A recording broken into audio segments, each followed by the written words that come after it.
Good evening and welcome to the Financial Week. I'm Javon Keys. Sygnus Credit Investments has published the basis of allotment for its recently closed preference share offer.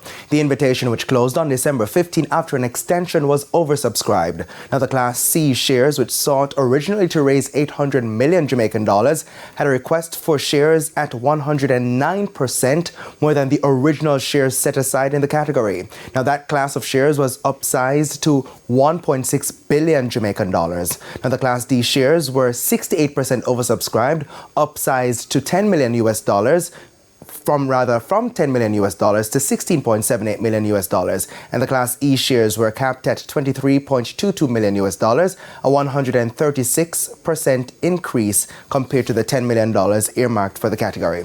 Now, all applicants, which I'm sure this is what you're interested in hearing, all applicants will be allotted the first 250,000 shares they requested in the Class C group, and 71.13% of the shares applied for thereafter. Now, 100% of the Class D shares will be allotted based on request, while the first 25,000 shares applied for will be assigned in the Class E category. Applicants will receive 66.61% of requested shares thereafter. To some news in the region. Trinidad-based conglomerate Massey says it has commenced a disciplinary process after the conduct of a senior executive during the company's annual general meeting on Monday. Now, during the meeting with shareholders, Executive Vice President responsible for business integrity, Angelique Parisot-Potier, claimed that there are, quote, bizarre rituals, unquote, taking place in the company's executive leadership training. She spoke of a 13-page document including audio evidence. Now, in a statement to the Jamaica Stock Exchange published today, Massey says an internal investigation has commenced. Mrs. Parisot-Potier has been sent on administrative leave effective December 20 to January 12 or until investigations are completed.